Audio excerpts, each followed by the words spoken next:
십자가의 사역을 앞두시고 마지막으로 제자들과 함께 하시면서 친히 하나님께 기도하시는 모습을 지금 들을 수 있도록 보여주시고 있는 것이 바로 요한복음 17장의 이야기입니다.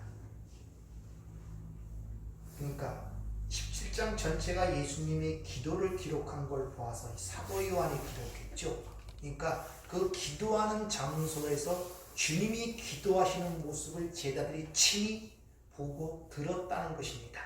그 내용을 해서 오늘 기록한 것을 볼 수 있습니다. 지난주에 기도라는 것은 우리의 영적인 호흡과 같다고 말씀드렸죠. 우리가 일상적 생활을 가만히 돌이켜보면 가장 소중하고 귀중한 것들이 가장 등한시되고 소중하게 여기지 않는 것들을 봅니다. 사실 우리가 호흡이라는 것은 우리의 이 생명에 아주 필수적인 것입니다. 누가 호흡을 하지 않고 살아갈 자가 있어요? 근데 거기에 대해서 별로 관심이 없어요. 호흡은 저절로 되는 것처럼 생각이 되어 있고 또 그 가운데 살아가기 때문에 그래요. 그러나 우리가 숨이 막혀보면 얼마나 그게 소중하고 귀중한 것임을 우리가 깨닫게 됩니다. 물론 호흡은 우리 스스로 자발적으로 되어져 가는 것이지만 거긴 중요한 요소들이 있다는 사실을 여러분들이 잘 아셔야 됩니다. 그리고 지난주에 이 하나님을 영화롭게 한다, 이 영광이라는 것에 대하여 여러분들에게 말씀을 드렸습니다. 오늘 1절을 보면 아들을 영화롭게 하사 아들로 아버지를 영화롭게 하게 하옵소서라는 기도가 나옵니다. 대부분 아들을 영화롭게 해달라 그러면 아무 생각 없이 우리는 보편적 생각으로 하나님께서 그 아들이 이 땅에 오기 전에 가져있던 그 영광으로 회복해달라는 그런 주님의 기도로 오해하기 십상입니다. 또 아들로 영화롭게 한다는 단순한 그 말을 우리가 마치 이 세상에서 이 어려움과 고통에서 벗어나서 세상이 추구하는 부와 영광과 그런 명예의 자리로 올려달라는 그런 기도로 잠시 또 쉽게 오해할 수가 있는 것이 바로 이 기도의 문제라는 것입니다. 왜 그러냐면 성경에서 얘기하는 영광과 하나님을 영화롭게 하다, 하나님께 영광을 돌리다는 그 말의 진의를 우리가 잘 깨닫지 못하기 때문에 그렇습니다. 하나님을 영화롭게 하다, 하나님의 영광을 돌리다는 것은 하나님의 것이 드러나는 것이지 우리 어떤 수고와 공로와 이런 것들을 통하여 하나님께 드려지는 의미가 아님을 여러분들이 잘 기억을 하셔야 돼요. 쉬운 얘기로 얘기하면 하나님의 의도가 이 사람은 평생 부자와 라사로의 그 비유에서처럼 나사로처럼 병든 거지로서 살아가는 것이 하나님의 뜻이었고 그를 통하여 하나님의 어떤 것을 이루어지는 하나의 도구로 사용됐다면 그것이 하나님의 영광을 돌린 삶이었어요. 그 입장에서는 그것이 힘들고 고통스러운 인생이었지만 그것이 하나님의 영광을 돌리는 삶이었단 말입니다. 그런 것이지 우리가 이 땅에서 정의하고 기준하고 세상이 추구하는 어떤 세상 사람들로부터의 칭찬과 명예와 존경을 받아 그를 통하여 하나님께 영광을 돌린다는 의미가 아님을 여러분이 잘 기억을 하셔야 됩니다. 따라서 영광이라는 것은 하나님의 말씀에 대한 순종과 아주 밀접한 관계를 있다는 것을 여러분이 잘 기억을 하셔야 됩니다. 그러니까 아들을 영화롭게 해달라는 것은 내가 아버지의 영광을 드러내야 되는데 그럼 아버지의 영광을 드러내기 위해서는 아버지의 성품과 아버지의 뜻과 계획이 나를 통해 드러나기 위해서는 나를 그렇게 만들어 댈 수 있도록 힘을 달라고 기도하는 거예요. 쉬운 말로 십자가를 질 수 있도록 나에게 힘을 주세요 라는 것입니다. 그것이 하나님께 영광을 돌리는 거예요. 그러니까 하나님께 영광을 돌리기 위해서는 하나님 말씀에 순종할 수 있도록 나에게 지혜와 능력을 주세요. 이것이 하나님을 영화롭게 하는 방법이란 말입니다.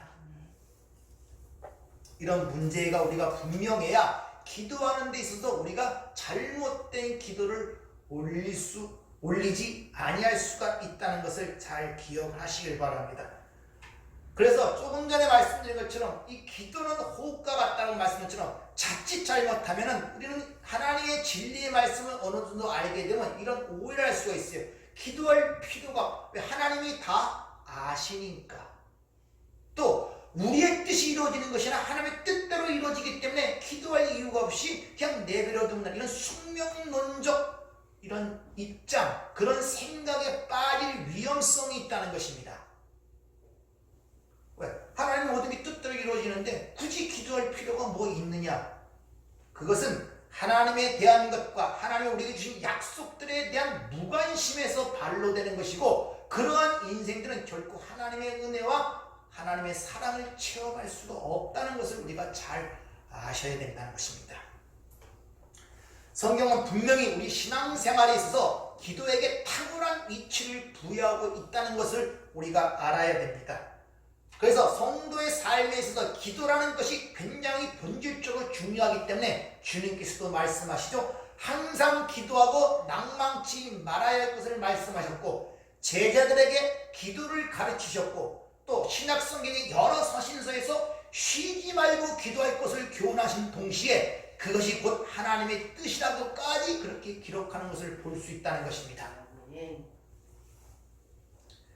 그래서 주님께서의 공생애가 기도로 점철됐음을 성경은 우리에게 일러주고 있습니다.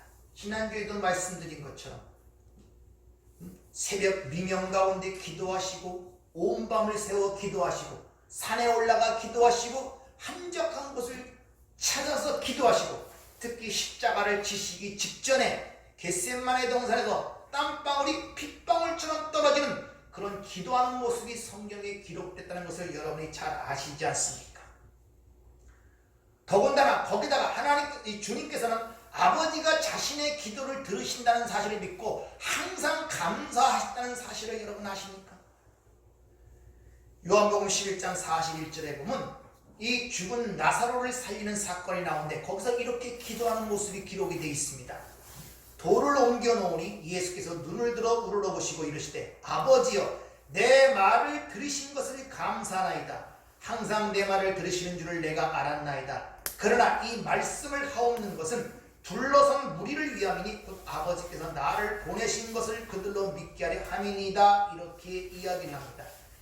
이같이 기도와 감사는 밀접한 관계, 불가분의 관계를 갖고 있다는 사실을 아셔야 돼요. 감사. 그래서 빌립보서 4장에 감사함으로 아뢰라 그러죠. 이와 같이 바로 우리의 기도라는 것은 하나님에 대한 믿음과 하나님의 언약에 대한 믿음의 표현이며 신앙의 고백이며 그 믿음의 증거가 바로 기도라는 방식으로 드러난다는 것을 여러분이 잘 아셔야 됩니다. 지난주에 말씀드린 것처럼 우리가 하나님에 대한 아는 지식이 우리를 기도로 이끌지 못한다면 잘못 알고 있다는 것입니다.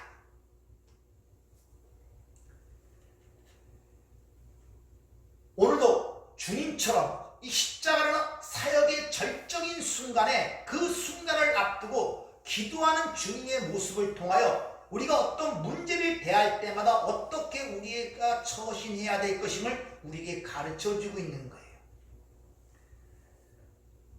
우리도 예수님처럼 하나님의 권능을 믿으며 하나님의 도움을 주실 수 있다는 사실을 믿어야 할 뿐만 아니라 그 사실에 확신을 갖고 감사를 드려야 하는 삶을 살아야 할 것임을 우리에게 보여주고 있다는 것입니다.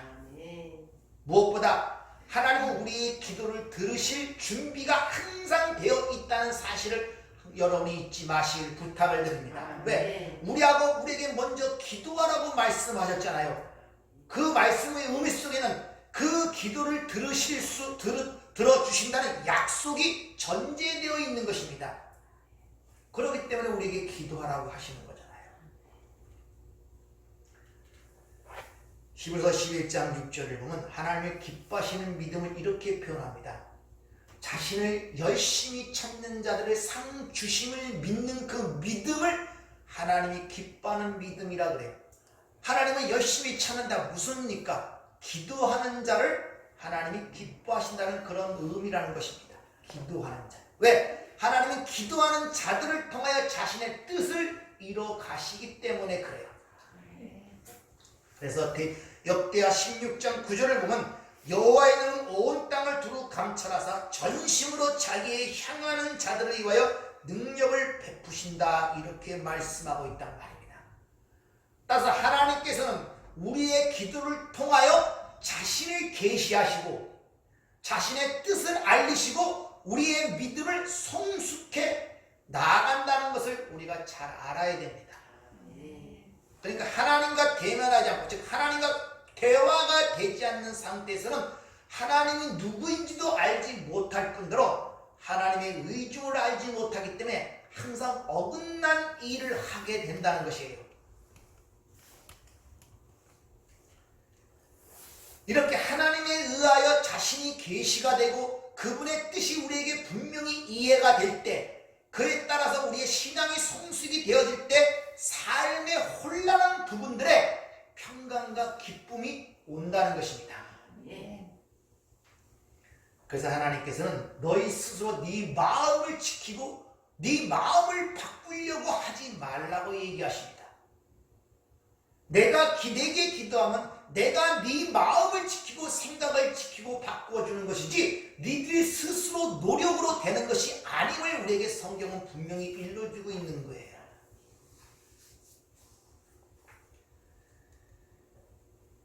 여러분 하나님께 기도하시길 바랍니다. 그래서 히브리서 5장 7절에 주님이 공생의 동안에 육신을 갖고 이 땅에 사시는 동안에 기도의 생활의 모습을 이렇게 기록을 합니다. 육신으로 계셨을 때 심한 통곡과 눈물과 간구와 소원을 올렸고 그를 경외하심으로 말미암아 들으심을 얻었다 이렇게 이야기합니다. 주님도 하물며 우리는 더 말할 나이가 없는 것입니다. 그래서 주님께서 너희가 항상 기도하고 낭망치 말아야 된다는 걸 우리에게 말씀하셨고 세상 끝날까지 내가 너와 항상 함께하리라고 약속을 우리에게 하신 것입니다. 오늘 본문 말씀 2절을 보면 하나님의 백성들에게 영생을 주게 하시려고 만민을 다스리는 권세를 주셨다고 주님이 이렇게 기도하시죠. 영생을 주게 하시려고 만민을 다스리는 권세를 주셨답니다. 자기에게. 이 말은 무슨 말이냐면 구원이라는 것은 계획도 하나님이 하시고 그걸 이뤄가시는 분도 하나님이시고 그걸 완성시키는 분도 하나님이라는 사실을 지금 우리에게 상기를 시켜주고 있는 것입니다. 우리 구원이 어떤 것인가를 이 땅의 삶의 모습으로 보여주고 어떤 그림자나 모형으로 보여준 것이 바로 출애굽 사건 아닙니까? 거기서 그 구원을 어떻게 이뤄가는가를 이렇게 설명합니다. 출애굽기 3장 7절 이하에 보면 여호와께서 이르시되 내가 애굽에 있는 내 백성의 고통을 분명히 보고 그들이 그들의 감독자로 말미암아 부르짖음을 듣고 그 근심을 알고 내가 내려가서 그들을 애굽인의 손에서 건져내고 그들을 그 땅에서 인도하여 아름답고 광대한 땅 젖과 꿀이 흐르는 땅 곧 가나안 족속, 헷 족속, 아모리 족속, 브리스 족속, 히위 족속, 여부수 족속의 지방에 데려가려 하노라. 자, 내가 애굽 땅에 있는 백성의 고통을 내가 보고 내가 그 부르짖음을 듣고 그걸 내가 알고 내가 내려가서 내가 건져내어 내가 인도하여 내가 그 지방에 데려간다 이렇게 말씀하고요. 하나님이 하나님. 따라서 우리 주님의 십자가의 죽으심은 빌라도에 의해 죽은 것도 아니고 바리새인과 유대인의 죽임을 당한 것도 아니고 하나님이 그 아들을 십자가에 내어주신 것입니다. 그러니까 예수님은 우리가 생각하는 일반적으로 세상에서 생각하는 순교자가 아닌 것입니다. 스스로 자신을 내놓은 것입니다. 그래서 주님이 친히 말씀하시죠. 요한복음 10장 17절 18절 말씀을 한번 보도록 하겠습니다. 내가 내 목숨을 버리는 것은 그것을 내가 다시 얻기 위함이니 이로 말미암아 아버지께서 나를 사랑하시느니라. 이를 내게서 빼앗는 자가 있는 것이 아니라 내가 스스로 버리노라. 나는 버릴 권세도 있고 다시 얻을 권세도 있으니 이 계명은 내 아버지에게서 받아노라 하시니라. 이렇게 주님은 스스로 자기 목숨을 내 버렸다 그러지 이 세상에 의하여 자신이 죽었다는 말씀을 안 하시고 계시다는 것입니다. 또한 사도 요한이 1서 4장 10절에 보면 우리를 사랑하사 우리 죄를 속하기 위하여 화목 제물로 그 아들을 보내셨습니다. 이렇게 이야기를 합니다. 따라서 구원이 하나님으로부터 시작이 되고 하나님으로부터 완성이 되기 때문에 그 과정 속에 절대 실패와 포기가 없다는 사실을 우리에게 가르쳐주고 있는 거예요. 이 구원이 하나님으로부터 시작돼서 하나님이 완성된다는 이 진리가 인식된다면, 이런 진리를 알고 있다면 이 세상에서 흔들리는 성도들에게 그 진리를 통하여 진정한 위로와 용기와 안식처가 된다는 사실을 여러분이 아셔야 됩니다.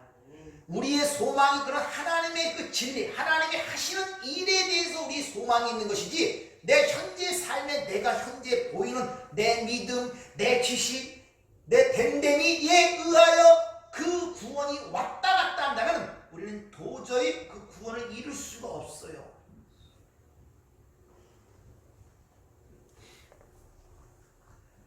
따라서 성경에 나오는 아담의 타락이라든지 바벨론 사건, 노아의 홍수, 소돔과 고모라의 멸망, 이 모든 것들은 다 하나님의 작정과 예정 속에서 일어난 것이지 우연히 일어난 사건이 아닌 것입니다.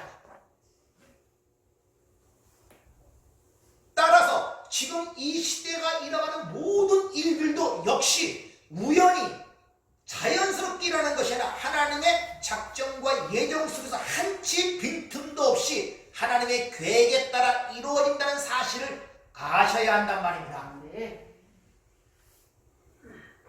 이 세계사가, 그래서 성경은 항상 하나님의 정하신 때 한치 늦지도 않고 빠지도 않고 정확하게 그 일이 일어난다는 사실을 우리에게 강조하고 있는 거예요. 그래서 아브라함의 부르심이라든지 이삭의 탄생이라든지 이런 전체의 이런 문제들, 또 애굽의 이스라엘 백성들이 들어가고 나오가는 이런 모든 문제들은 한치 오차도 없이 하나님의 계획에 의하여 하나하나 이루어져 간다는 것을 우리에게 보여줌으로 말미암아 여러분의 인생들이 지금 어떻게 내 눈에 보이든지 그 모든 것들은 하나님의 섭리와 뜻 가운데 한치 오차도 없이 하나님의 백성으로 완성시키기 위한 하나님의 손 아래 있다는 사실을 여러분이 아셔야 돼요. 그래서 전도서 3장 1절에 보면 범사에 기한이 있고 천하 만사가 다 때가 있다라는 말에 거기 의미를 갖고 있단 말입니다. 범사의 기한, 이게 정한 때, 포인트 타임, 어떤 시점이 있고 때에 있다, 기회, 정해진 기간이 있단 말입니다. 그러니까 하나님의 은혜를 주시는 시점이 있는데 그때까지의 기간, 정해진 기간이 있단 말입니다. 그 기간은 채워야 돼요. 그래서 여러분이 이 땅에 탄생될 때 부르시는 시점이 있었고 그 부르시는 시점까지의 때, 기간, 채워지는 기간이 있었단 말입니다. 그걸 여러분이 아셨을 때 과거의 그 많은 상처와 그 많은 힘들과 어려운 것들, 잊고 싶은 모든 것들이 하나님의 교육의 자료로, 시청각 자료로, 하나님의 섭리와 뜻을 아는 하나님의 자료로 나에게 다가옴으로 말미암아 여러분이 진정한 거기서 해방이 될 수 있고 진정한 용서가 거기서 일어나는 거예요. 안 그러면 계속 그것이 여러분 안에 쓴뿌리로 남아있어서 상황만 되면은 꽃을 피는 이 잡풀처럼 계속 여러분의 삶에 덮어간단 말입니다.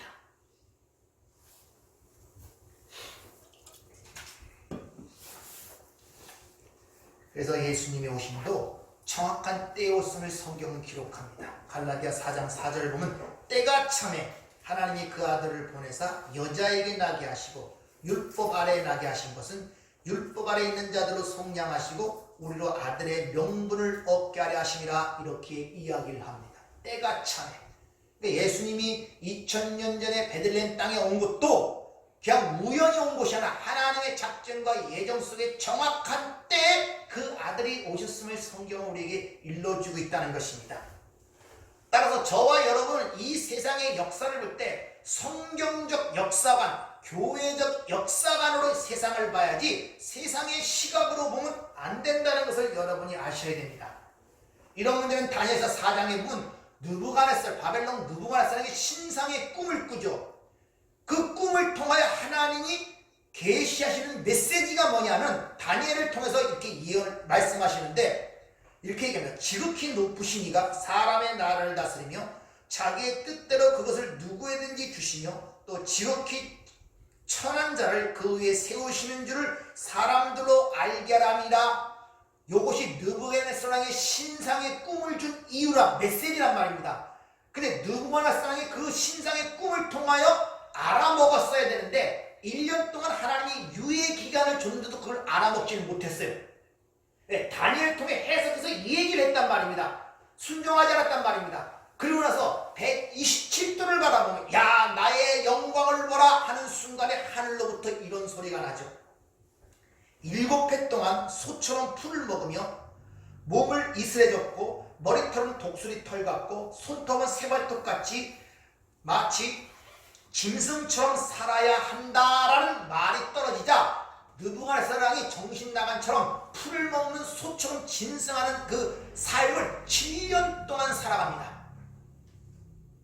그리고 총명이 돌아오죠. 그러자 뭐라고 고백하느냐? 하늘의 왕을 찬양할지어다. 칭송하고 경배할지어다. 다 진실하시고 의로우시며 교만한 자를 낮추신다고 고백하는 모습이 다니엘서의 기록이 되어 있어요. 뿐만 아니라 로마서 9장에 보면 이 에집트 즉 애굽의 바로왕도 하나님의 일 하시는 걸 보이기 위하여 그의 능력을 나타내시기 위하여 그 바로왕도 하나님이 세우셨다고 기록하고 있잖아요.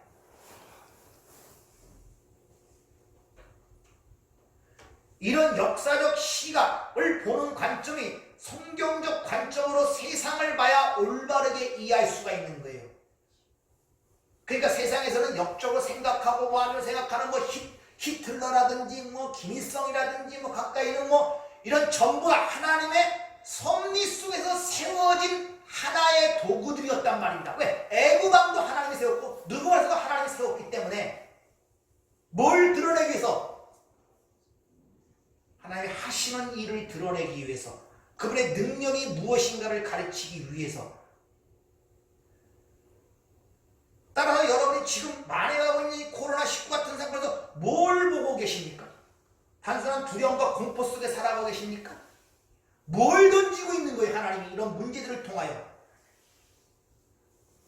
아니 단지 왜 이런 문제를 대처하잖아 정부를 원망하고 있습니까?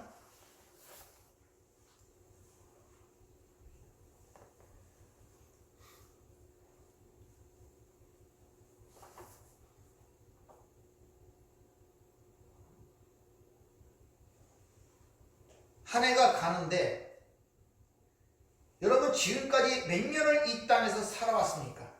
인생을 한번 돌이켜들 보세요. 뭘 배웠습니까?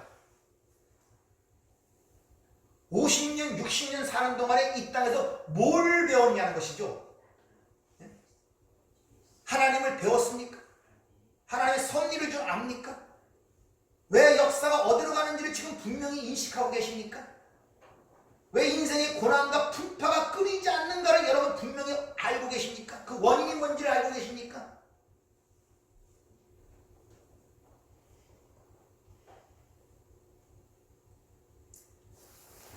주님은 이걸 아셨기 때문에 주님의 공생의 전체는 아버지의 때를 따라 모든 게 움직였음을 성경은 기록하고 있습니다. 몇 구절 한번 찾아보면 요한복음 2장 4절 예수께서 이르시되 여자여 나와 무슨 상관이 있나이까? 내 때가 아직 이르지 아니었나이다.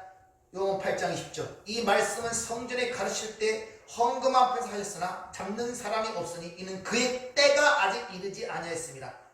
요한복음 12장 23절 예수께서 대답하여 이르시되 인자가 영광을 얻을 때가 왔도다. 27절 이 무슨 말을 하리요? 아버지가 나를 구원하여 이 때를 면하게 하옵소서. 그러나 내가 이 때를 위해 왔나이다.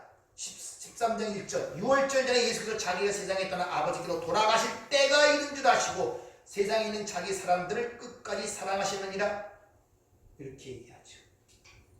근데 그때는 아버지만 하신대요. 마태복음 20장 36절. 그러나 그날과 그때는 아무도 모르나니 하늘의 천사들도 아들도 모르고 오직 아버지만 아시느니라. 무슨 말입니까? 모든 것은 하나님 아버지의 작정과 예정 속에 일어난단 말이에요. 근데 그것은 아버지만 아신단 말입니다. 그러면 우리들에게 필요한 것이 뭡니까? 순종이라는 거예요.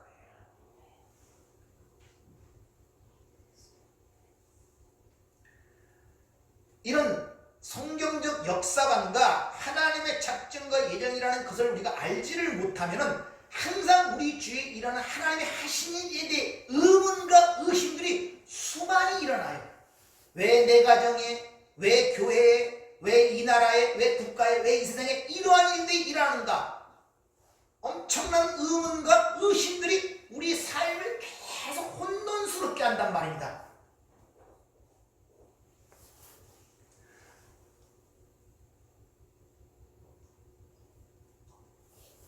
그러나 성경은 그거에 대해서 세세하게 대답하지 않아요.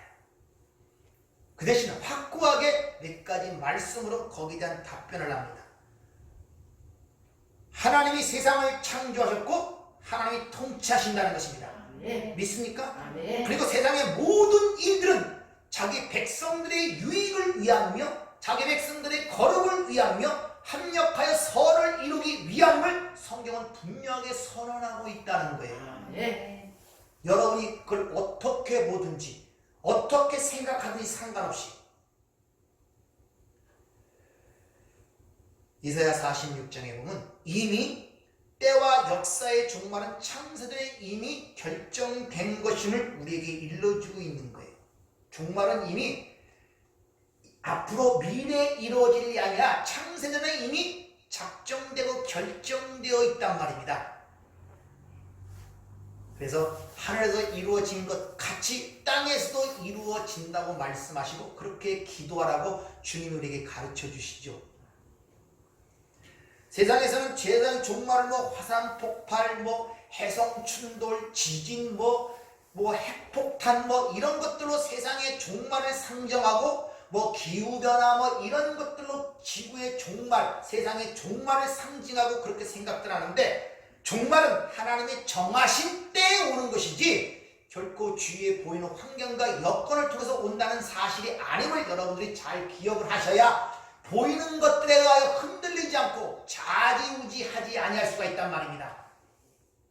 지진이 나면 종말이 왔다, 화산폭발은 종말이 왔다, 이런 것들. 그래서 주님이 친히 말씀하시죠. 난리와 난리의 소음을 듣겠으나 너희는 삼가 두려워하지 말라. 이런 일이 있어야 하되 아직은 끝이 아니니라. 끝이라는 것은 하나님의 정하실 때 그 날에 이르는 것이지 결코 사람들이 보이는 현상을 통하여 그 날이 정해지는 것이 아님을 우리에게 가르쳐주고 있는 거예요. 그래서 마태복음 24장에 보면 주님이 이렇게 말씀하시죠. 노아의 때와 같이 인자의 임함도 그러하리라. 홍수전에 노아가 방주에 들어가던 날까지 사람들이 먹고 마시고 장가들고 시집가고 있으면서 홍수가 나서 그들을 다 멸하기까지 깨닫지 못하였으니 인자의 임함도 이와 같으리라. 노아의 때와 같으리라. 노아의 홍수의 사건을 최후의 심판의 어떤 상징적 모습으로 성경에서 그려지고 거기 나타난 사건인데 노아의 때 하나님이 그 때를 얼마나 주셨습니까? 120년이라는 세월을 주셨잖아요. 정확한 그때 노아가 600세 되던 해 이렇게 시작됩니다. 그때 홍수가 임했어요. 근데 그때까지 사람들이 먹고 마시고 시집가고 장가가다 몰랐다는 거예요. 홍수가 임하기 전에 하늘이 시커매지고 막 세상이 흔들리고 홍수가 터지고 그런 예비적 징조들이 하나도 없었단 말이에요. 그냥 먹고 마시고 시집가고 장가갔다는 게 일상생활처럼 그대로 이루어져 가고 있었다는 거예요. 그래서 신약에서 주님이 이렇게 말씀하시죠. 어느 누구도 그걸 느끼지 못하는 가운데 갑자기 온다는 것입니다. 그래서 마태복음 24장 41절은 그러므로 깨어있으라. 어느 날에 너희가 주가 임할지 너희가 알지 못함이라. 너희도 준비하고 있으라. 생각지 않은 때 인자가 오리라. 누가복음 12장 35절에 보면 허리에 띠를 뜨고 등불을 켜고 서 있으라. 너희는 마치 그 주인이 혼인집에서 돌아와 문을 두드리면 곧 열어주려고 기다리는 사람과 같이 되라. 이렇게 이야기를 합니다. 아무도 모른다는 거예요. 예기치 않을 때 온다는 것입니다. 우리가 주라고 부르는 그분은 하늘과 땅의 권세를 가지신 분일 뿐만 아니라 심판하는 권세를 갖고 이 역사의 주님을 성경은 우리에게 분명히 밝혀 보여주고 있습니다. 요한계시록 5장에 보면은 두루마기라는 한 책이 있는데 그 책을 펴볼 자가 없어서 사도 요한이 울고불고 하죠. 그럴 때 바로 어린 양이신 예수 그리스도가 그 인을 띠고 역사의 책을 펴는 모습이 기록되죠.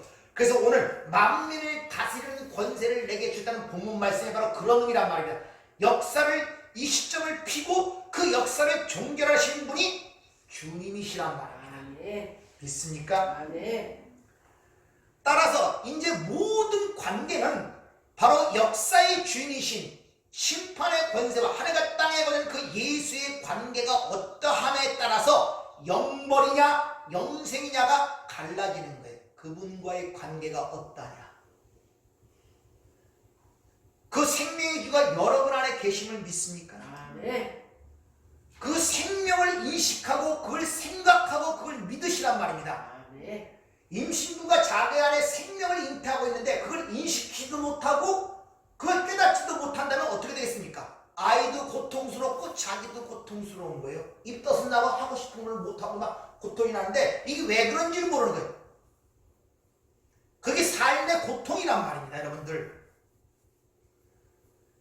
여러분의 삶은 아무리 이런저런 일을 해도 내 안에 그 영원한 생명을 인식하고 그게 믿어지지 아니하면 절대 삶의 변화를 가져오지 않습니다. 임신부가 자기의 생명이 잉태됐음을 감지가 될 때 비로소 환경이, 자기 삶이 변하고 생각이 변하고 행동과 태도가 변하기 시작하는 거예요. 그걸 인지하고 감지하시란 말입니다. 따라서 여러분들은 하나님의 경륜 속에서 그 진리 안에서 내 삶을 바라보는 안목과 지혜를 가지셔야 돼요. 자꾸 이 땅에 누구 집에서 태어나서 어렸을 때 누구 밑에서 배워서 한 그것이 자꾸 나라고 생각지 마시라니까요. 왜 그걸 붙들고 안 놓아주시니까 그건 무덤 속으로 돌아갈 것인데 왜 그게 자꾸 나처럼 느껴져요? 그게 여러분이 아니라니까요. 그 옛사람은 죽었다고 성경은 얼마나 선언을 하고 우리에게 강조를 합니까?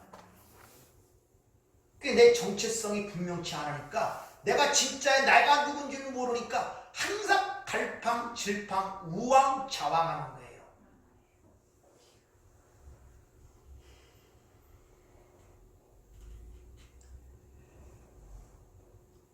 그 생명, 영원한 생명이 여러분 안에 계신다면 여러분은 절대 안전한 것입니다.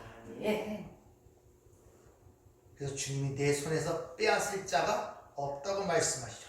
요한복음 8장 28절 내가 그들에게 영생을 주노니 영원히 멸망하지 아니할 것이요 또 그들을 내 손에서 빼앗을 자가 없느니라. 그들을 주신 내 아버지는 만물보다 크심에 아무도 아버지 손에서 빼앗을 수 없느니라. 전능하신 하나님 손에 있는 우리를 누가 그 손에서 빼앗아 낼 수가 있겠냐는 것이죠. 사도 바울은 이렇게 고백을 합니다. 로마서 8장 38절을 보면은 내가 확신하노니 사망이나 생명이나 천사들이나 권세자들이나 현재일이나 장래일이나 능력이나 높음이나 깊음이나 다른 어떤 피조물이라도 우리를 우리 주 그리스도 예수 안에 있는 하나님의 사랑에서 끊을 수 없으리라. 여러분, 내가 확신한다는 이 단어가 페이도의 완료 수동태입니다. 그러니까 하나님의 사랑에 대해 내가 설득이 됐단 말이에요. 설득이. 그 사랑에 완전히 설득이 되고 거기에 극이 돼서 외치는 거지. 사망이나 생명이나 천사나 높음이나 깊음이나 다른 어떤 피조물에도 우리 주 예수 그리스도 안에 하나님의 사랑에서 끊을 자가 없느니라. 아멘. 이런 확신적 외침이 우리 삶 속에 드러나야 된다는 것입니다. 여러분이 이런 진리를 여러분이 갖고 있다면 결코 어떤 상황 속에서 결코 두려워하지 마셔야 돼요. 전능하신 하나님 손에 우리가 붙들리고 그 강한 자가 우리를 붙들고 계시다는 사실을 아신다면, 아니 예수가 내 안에 들어와 내가 하나님의 성자임을 아신다면 우리가 결코 어떤 것을 두려워할 수 있겠습니까? 누가 그를 이기고 그 손에서 빼앗을 자가 있겠냐는 것이죠. 그게 믿어지지 않니 불안스러운 거예요. 그 사랑이 내가 느껴지지 않고 받아본 적이 없으니 사망이나 생명이나 이런 것처럼 사도 바울이 외치는 것처럼 그런 걸로부터 자유스럽지 못한 것입니다. 항상 이 세상은 가면 갈수록 우리가 하나님께 가까이 갈수록 우리에게 대적하고 거슬리게 다가오지 결코 세상이 여러분 사랑스럽게 다가오지 않는다는 사실을 여러분이 아셔야 됩니다. 여러분 신앙생활이 깊어질수록 세상이 자꾸 편해지고 그러는 게 아니에요. 외로워지고 고독스러워집니다. 아무도 나를 못 알아주는 것 같아. 진짜 주님도 그렇잖아요. 하나님의 사역이 점점 절정에 이를수록 그렇게 3년 6개월 동안 동고동락하며 살던 제자들이 하나하나 다 버리고 심지어 배반하고 파는 그런 모습이 성경에 왜 기록되어 있습니까? 그러나 주님이 마지막 고백하는 게 왜? 아버지가 나와 항상 함께한다. 아멘. 그걸로 그것을 모든 걸 이기는 것입니다. 아멘. 이런 진리가 믿어지지 않기 때문에 자꾸 세상으로부터 어떤 편안함과 그들로부터의 인정과 그 안에 잠시 주는 기쁨과 쾌락 속에 자꾸 자신을 방임하려고 그래요. 거기서 삶의 의미를 찾으려고 그러고 거기서 자기 삶의 어떤 것들을 가지려고 자꾸 그래요. 그러니까 자꾸 기웃된단 말입니다.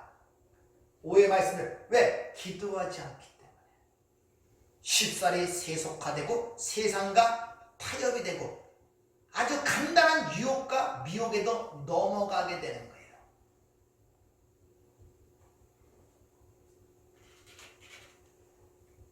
결코 여러분 두려워하지 마시길 바랍니다. 아멘.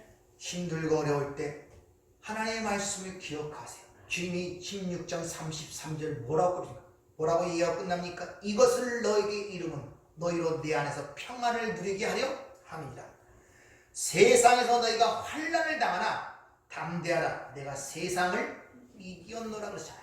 아멘. 뿐만 아니라 히브리서 13장 6절에 보면 이런 진리를 아는 자들은 이렇게 외친다고 합니다.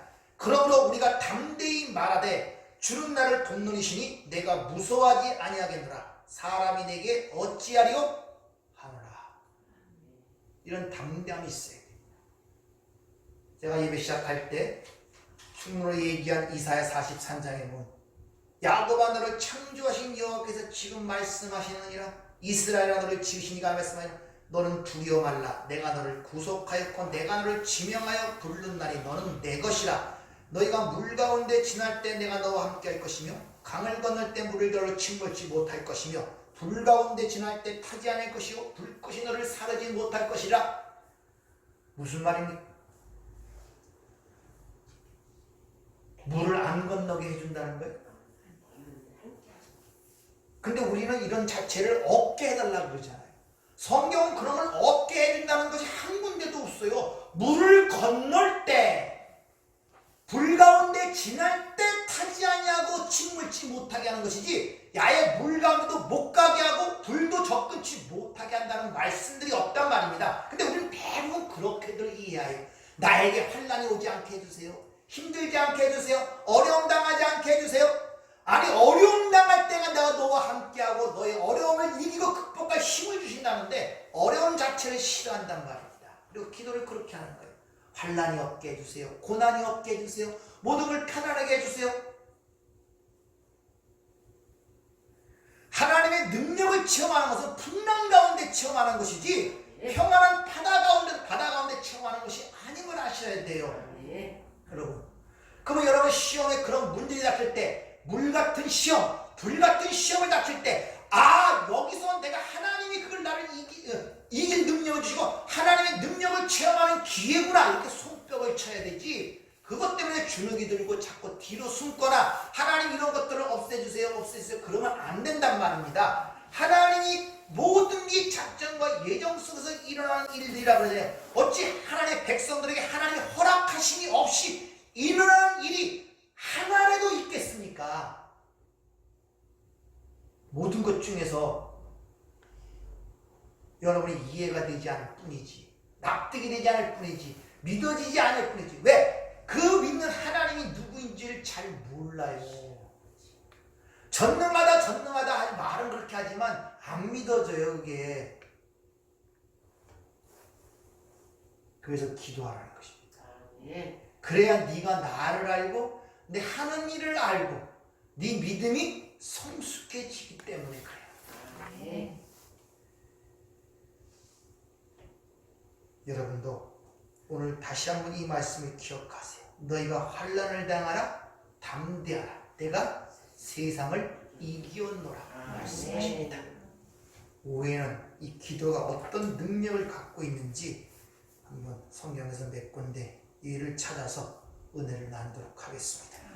은혜롭고 자비로우신 아버지 하나님,